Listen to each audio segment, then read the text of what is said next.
جیان، تتلیہ وغیرہ بڑے شہروں میں دارالعلوم قائم تھے، جہاں اطالیہ، فرانس، جرمن، انگلستان وغیرہ ممالک کے طلباء اور شائقین علوم آیا کرتے تھے اور برسوں رہ کر تعلیم حاصل پاتے تھے۔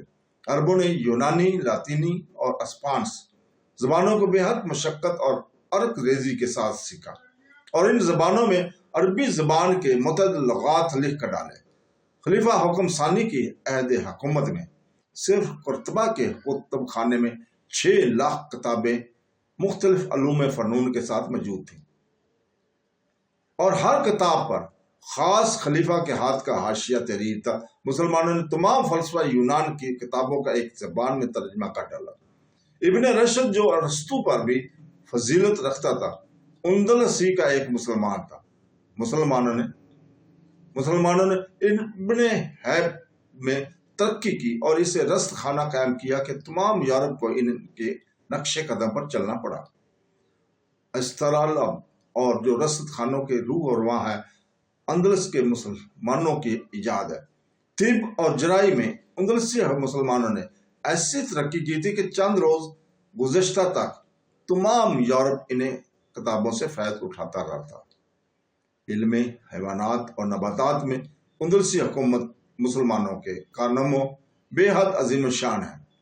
قرطبہ اور غرناطہ میں علم حیوانات اور نباتات کی تعلیم کے لیے خاص طور پر باغات اور کارخانے موجود ہیں، اور روئی سے کاغذ تیار کرنا اندلسی مسلمانوں نے ایجاد کیا تھا۔ الفونسو ایراز دہم کی تاریخ میں لکھا ہے کہ شہر کے مسلمان بہت سے گونجنے والی چیزیں اور لوہے کے گولے بہت بڑے بڑے سیب کے برابر پھینکتے تھے، جو گولے اس قدر دور جاتے تھے کہ بعض فوج کے اس پارجا کو بعض فوج کے اندر گرتے تھے۔ اس بیان سے ثابت ہے کہ مسلمان جب توپ اور بارود کو استعمال کرتے تھے، عیسائی اس سے قطعاً ناواقف تھے۔ سنن الاسلام کا مصنف لکھتا ہے 441 ہجری میں اندلس کے مسلمانوں میں سے بعض نے امریکہ کو دریافت کیا تھا، مگر اس کی زیادہ شہرت نہ ہوئی۔ یہ شہرت کولمبس کی تقدیر میں لکھی تھی، جو بہت دنوں بعد امریکہ پہنچا تھا۔ مسلمانوں کے علمی ذوق شوق کے تمام یورپ کے لیے ادب اور فلسفہ اور صنعت اور حرفت بلکہ تمام علوم فنون کے دروازے کھول دیے تھے۔ 800 برس تک مسلمان ہر چیز میں اہل یورپ کے استاد بنے رہے۔ عیسائی عمرہ، زبان اور ہر چیز میں مسلمانوں کی تقلید کرنا اپنے لیے موجب فخر سمجھتے تھے، اور عربی نظم اور نثر لکھنے کی کوشش کیا کرتے تھے۔ یہ انہیں اس مسلمانوں کا اثر تھا۔ فرانسیسی اور اطالوی زبانوں میں اکثر وہ الفاظ جو جہاز رانی اور بحری انتظامیات سے متعلق ہیں عربی ہیں، اور یہ دلیل اس بات کی ہے کہ ان ممالک نے مسلمانوں ہی سے جہاز رانی سیکھی تھی۔ سیر و شکار کا متعلق بھی اکثر الفاظ عربی اور اصل میں ہے۔ علم حیات کی اصطلاحیں اور دعاؤں کے نام جو یورپ کی زبانوں میں رائج ہیں عربی ہیں۔ غرض کے اندلس کے مسلمان تمام یورپ کے استاد، تمام یورپ کے موسم اور تمام یورپ کو علم اور حکمت اور ترقی اور عزت کے طریقے بتانے والے اتالیق ہیں۔ آج یورپ اپنی کوئی بھی ایسی قابل فخر چیز پیش نہیں کر سکتا جس میں بجا طور پر وہ مسلمانوں کا رعین اور نمائندہ نہ ہو۔ اس احسانات کو جو معاوضہ یورپ اور یورپ کے عیسائیوں نے مسلمانوں کو دیا وہ ہم پہلے بیان کر چکے ہیں۔ اس جگہ ایک مرتبہ پھر اس بات کو یاد کر لینا چاہیے کہ مسلمانوں نے جب پہلی صدی ہجری میں اندلس کو فتح کیا تھا تو کسی عیسائی کو زبردستی مسلمان نہیں بنایا تھا، بلکہ عیسائی لوگ خود بخود اسلام کی خوبیوں کو دیکھ کر مذہب اسلام میں داخل ہوئے تھے۔ اب جب کہ عیسائیوں نے طاقت حاصل کی تو وہ مسلمانوں کو ان کے مذہب سے نہ پھیر سکے، تو عیسائیوں نے لاکھوں مسلمانوں کو جو اندلس میں موجود تھے قتل کر ڈالا، آگ میں جلا دیا اور پانی میں ڈبو دیا۔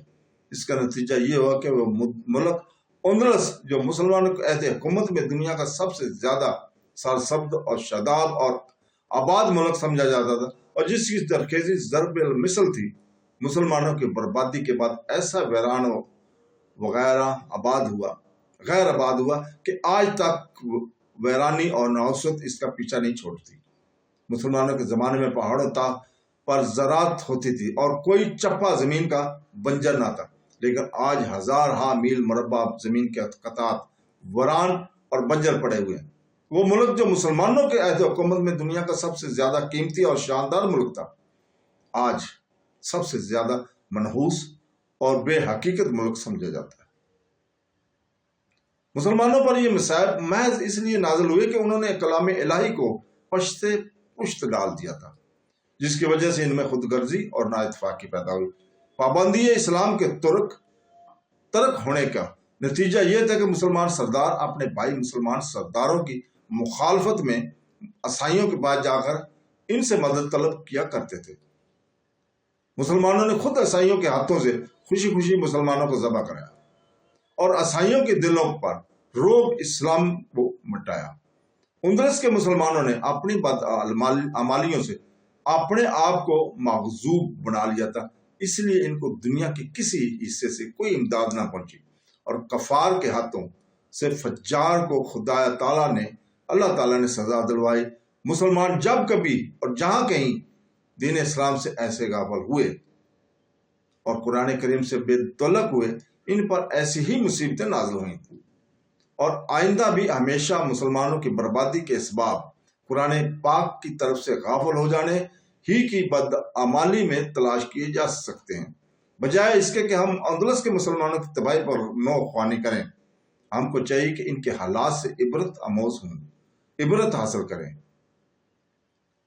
اور اپنی حالتوں میں اصلاح کی کوشش کریں، سچے پکے مسلمان ہو کر، سچے پکے مسلمان بن کر آپس میں بھائی بھائی بن جائیں، بھائی کا خیال رکھیں اور متحد و متفق ہو کر سستی اور کیلی کو چھوڑ کر اور مصروف صحیح ہو جائیں کہ اسی کا نام زندگی اور اسی کا نام خدا کی بندگی ہے۔